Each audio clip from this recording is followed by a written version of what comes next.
to know enough. Too old to play the part, too cool for showing up. Too dumb to say what's smart, so I'm a substitute waiting for the game to start. But I ain't trying to get played like change your heart. And may I park and find me another ride. I'm letting Florence tell you how I feel inside.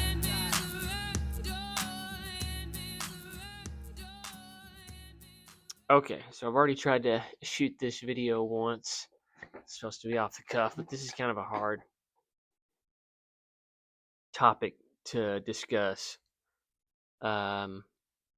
which is faith and doubt, right? I think faith and doubt are kindred spirits. They run along the same road. They're on the same road. One's on one side of the road, the other one's on the other side of the road. And like, what do I mean by that? Well, let me just first back up and say, I think we have a misunderstanding or a wrong understanding of what it means to be quote unquote saved. Or, I grew up in the South, and if you're a Protestant Christian, then you've probably had a similar conversation where someone asks you, like a pastoral figure, are you sure beyond a shadow of a doubt that you're going to heaven when you die? Yes, sir. Yeah. Are you sure that you're saved? Yes, sir. But now I look back on that and I feel like I don't want to say performative, but in some ways it's kind of performative. Because I think that it's okay to doubt, right? And that sounds kind of weird because as a Protestant Christian, that's sort of like a blasphemous thing to say, right? But let me try to explain it like this. Like, if I knew beyond a shadow of a doubt that I'm saved, I'm going to heaven, and I believe that Jesus was the Son of God, if I knew beyond a shadow of a doubt that those things were true, then there would be no room for faith, right?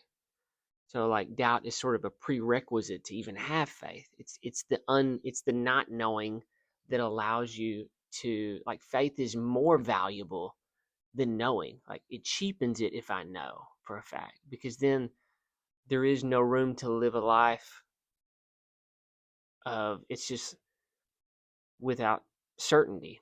Well, what am I trying to say?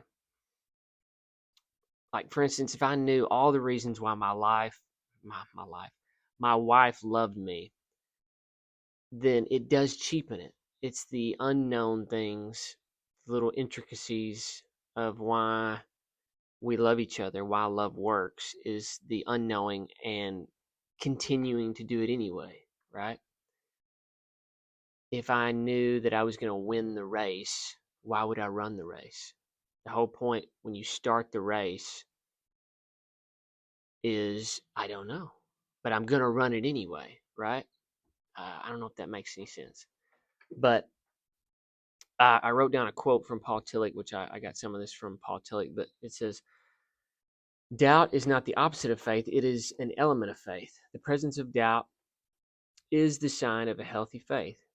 It is a sign that faith is not fanatical, not neurotic, and not a defense against the experience of non-meaning.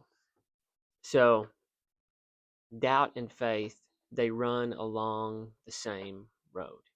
You can't have one without the other. If I have faith, then that means there is an element of unknown there.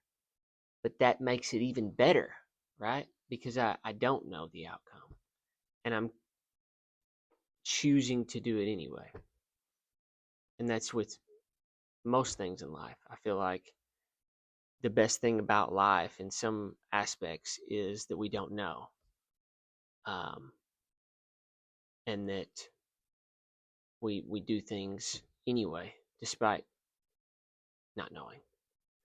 I don't know if that makes any sense. I hope it does. I sort of stumbled through some of that. But if you didn't like this video, well, maybe you'll like the next one.